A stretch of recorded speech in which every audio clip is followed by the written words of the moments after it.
And hello YouTube, this is Thomas Judge back once again with another YouTube video, and today we're having another installment of my ongoing weekly series, Valiant till the last, and today that means we're going to be looking at this particular deluxe edition. This series is when I go through every single deluxe edition in my collection and I have every single Valiant hardcover deluxe edition. So let's have a look at this.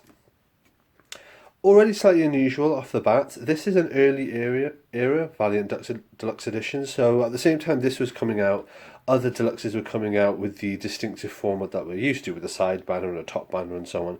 This doesn't go for that, and frankly I'm very happy with that, because this has got such a unique, distinctive cover. This, for my money, is one of the best Valiant Deluxe Edition covers, period. It's just such a clever use of negative space and a really great bit of artwork. So that's the front.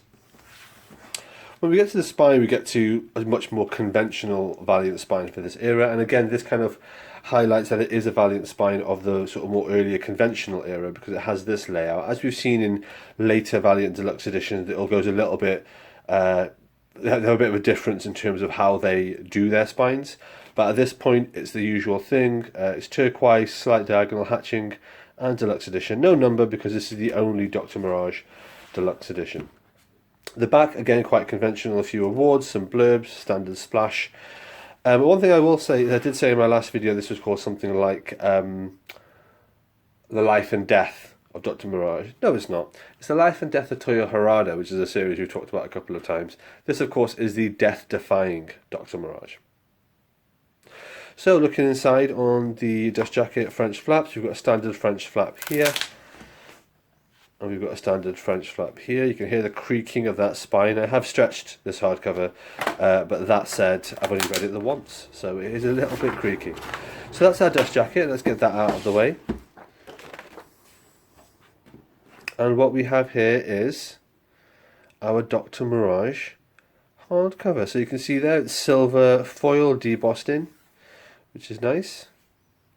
The spine is a standard spine, but with quite a bright silver, especially compared to just the plain black deboss that was used for the Shadow Man hardcovers, which we talked about for the last couple of weeks, and then a nice, simple, straightforward back. Simple plain end leaves, which are black. And then diving into it, we've got the book here. Let's see what this book contains. It contains two mini-series. So the first thing it contains is the Death-Defying Dr. Mirage, which is issues 1 to 5. And then the second series it contains immediately after that is Second Lives, which is the Death-Defying Dr. Mirage Second Lives issues 1 to 4. Both of these are written by someone called Jen Van Meter, who I'm not familiar with whatsoever. And then here we have a one-shot called the Dr. Mirage Plus Edition, and then we have the standard gallery. Okay. So with no further ado, let's dive straight into it. We have the first arc here with the 5 covers. This will give you a feel of the artwork. What did I generally think of the story? I'll be honest, this was a bit of a mixed bag. As I've said for several weeks now, I do caveat everything with the warning that I'm not into supernatural stuff, I'm not into ghosts and magic and things like that, so I have been quite wary and quite concerned about reading this part of the Valiant universe. That said, I've come across Dr. Mirage a few times already in the Valiant universe, and she's been pretty cool. So I suppose this is a very, very light spoiler, but really it is the premise of the character, which is that she is psychic and she can talk to ghosts, and she has a husband who's died, and his ghost hangs out with her, and they're basically a crime-fighting duo, except she's physical and lives in the real world, and he's a ghost and has sort of like magic ghost powers.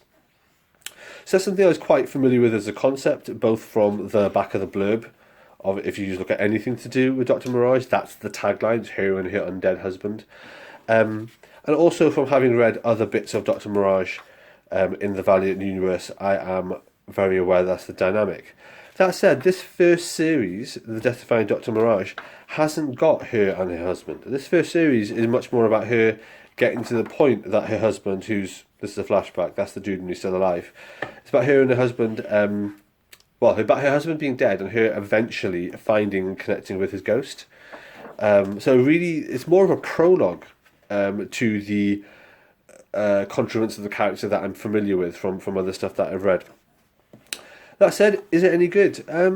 This first arc, no, not really. It was messy. It was tedious. I read the first couple of issues, and then I took a break for about 20 minutes to go do something else because I knew I was getting bored. That's not a good sign. As I always say, please keep aware of the fact that I'm not into fantasy myself. So perhaps in some ways it's an endorsement of this. If you're a fantasy fan, if I don't like it, then it probably is decent fantasy. But the first arc, which culminates with her and her husband kind of not being together, but at least her being around with his ghost, was just a bit dull, to be honest. This is where we get into the second arc. This is Second Lives, or rather, the Death-Defying Dr. Mirage Second Lives. These are the first 4 issues. Obviously, the first issue has that very distinctive, iconic cover, which was used for the dust jacket. And what is this about? Well, the Second Lives is a slightly more conventional thing about them as a crime-fighting duo, for want of a better term. Essentially, like getting up to, well, what can you call it? Scooby-Doo type shit. Just, dealing with mysteries, fighting villains, using magic, all that sort of stuff. In that sense, it was a much more simple and obvious narrative, but actually it was better written and more engaging, I thought. It's written by the same person that wrote the first 5 issues, but Jen Van Meter seems to have found their stride a lot more now. And these 4 issues were okay. They were okay. Very competent, decent writing, decent ending, very coherent. It wasn't boring. It wasn't amazing by any means, but it was just, it was alright.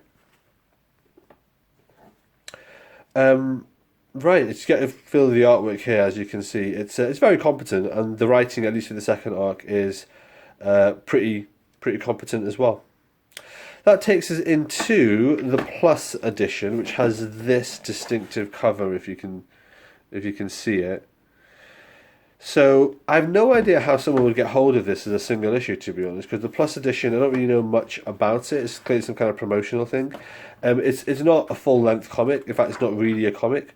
What it is a short story done in this, as you can see, this kind of golden age art style. It's not a reprint. Like, they've obviously written it as a modern story, but they've pretended as if it's a golden age story. It has exactly like all the kind of golden age tropes, like a trip to Tibet, like the kind of the text laid out and the balloons and the colours. It's all done in a very golden age way. As with all Valiant stories, what would the Valiant story be without someone going to Tibet and finding a magical monk sitting on a mountain somewhere? Of course they fucking do. So that's what happens here, which is ludicrous in its own way. Then the Plus edition contains some of these like extra bits, like case notes and file notes. Apparently, it was okay, but just a bit odd, really. Kind of like a mini gallery section. Speaking of which, here we get to the gallery section, and in the gallery section we have all the usual stuff we're familiar with. So artwork, DVD style commentary, a couple of Easter eggs, a lot of black and white line work. I'd be more excited about this if I'd been more excited about the comic, but I wasn't. So there we are. Oh. This is that spine. So, where does that leave us? Death-Defying Dr. Mirage. Was it good? It was okay. The first arc was a bit dull. The second arc was pretty decent. I wouldn't have gone out of my way to get this made as a deluxe edition, or to have picked it up as a deluxe edition, if it wasn't for the fact that I'm trying to be a Valiant completionist. If it wasn't available as a normal commercial deluxe edition, I definitely wouldn't have bothered getting a custom comic made of this. That said, I've got it. It's in my collection. It's nice to have. Not many people talk about this, so I'm glad that I've had a chance to read it and get to it. Okay, so homework for next time is another deluxe edition yet again, and it's going to be the Shadowman Deluxe Edition from 2018, written by Andy Diggle, and that's what we're going to be reading next time. I do suspect that is set after the events of Rapture, which you'll recall I read during my Ninjak part of the Valiant universe. But I'm not 100% certain. And I guess that we're going to find out about that next week. Alright, thanks for watching everybody. As always, please like, comment, subscribe. As always, please follow me on Twitter at I am Thomas Judge, where I will post a daily review of whatever comics I've been reading. You can get an idea of what I'm up to on the channel. And as always, please support the channel by heading over to Amazon.com and checking out my prose novel about superheroes. It's a completely original piece of work. The first episode in it is called Arrivals, and the series as a whole is called No Gods or Kings. You can find an excerpt of that on my website, nogodsorkings.com. Until next time, everybody, stay classy.